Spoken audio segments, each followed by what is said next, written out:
আসসালামু আলাইকুম। আজকে আমি আমের একটি রেসিপি আপনাদের সঙ্গে শেয়ার করতে যাচ্ছি। আমি এখানে 4টা আম নিয়ে নিয়েছি। আমগুলোকে আমি ছুরি দিয়ে ঠিক এভাবে কুচি কুচি করে কেটে নেব। আমি কিন্তু আমটাকে গোটাও রাখবো, আবার কিছু আমি মাছ বরাবর ফালা করে নেব।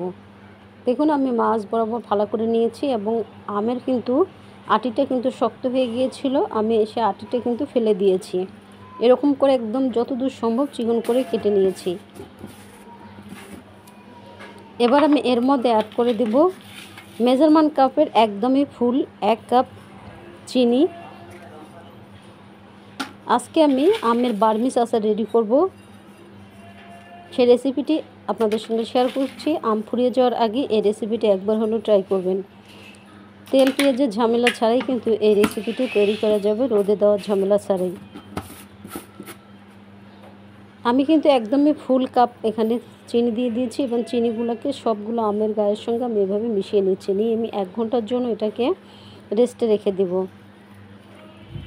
আমি দেশি হোমমেকার ওয়েলকাম করছি বরাবরের মধ্যে আরেকটি ভিডিও দেখার জন্য। আশা করছি আজকের ভিডিওটি আপনাদের কাছে ভালো লাগবে।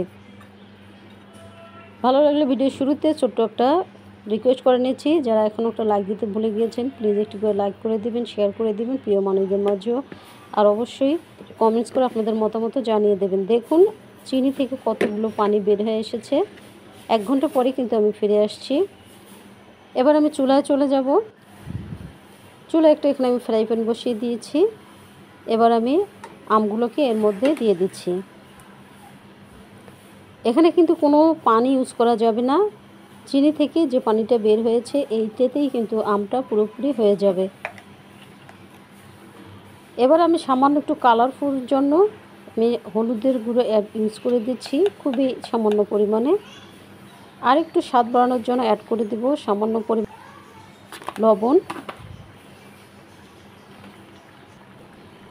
দিয়ে আমি একটু নাড়িয়ে নিচ্ছি।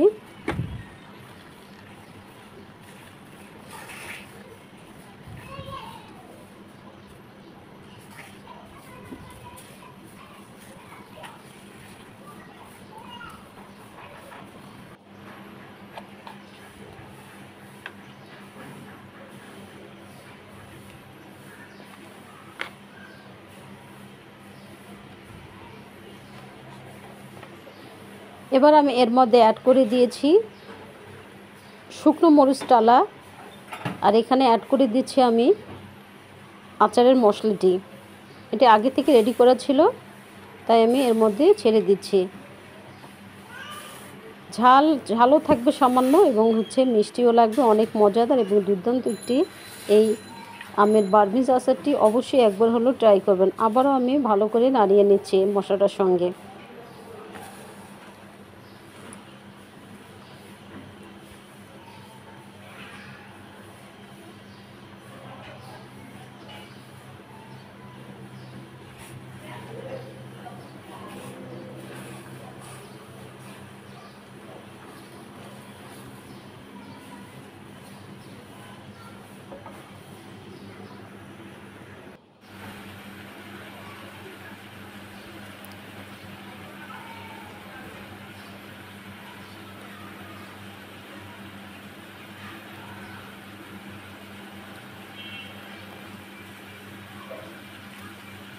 আমের আচারটা কিন্তু পুরোপুরি হয়ে গিয়েছে এবং আমটাও পুরোপুরি সেদ্ধ হয়ে গিয়েছে। এবার আমি নামিয়ে সার্ভিং ডিশে পরিবেশন করব। আজকের এই রেসিপিটি যদি আপনাদের কাছে ভালো লেগে যায় তাহলে যারা নতুন এসেছেন প্লিজ দেশি হোমমেকার আমার চ্যানেলের পাশে থেকে যাবেন। আমি একটা সার্ভিং ডিশে নামিয়ে নিয়েছি। এতটাই মজাদার এবং এতটাই দুর্দান্ত স্বাদের হয়, অবশ্যই এই বার্মিজ আচারটি একবার হলেও বানিয়ে খাবেন। সবাই অনেক বেশি প্রশংসা করবে, অনেক দিন রেখেও কিন্তু এই আচারটি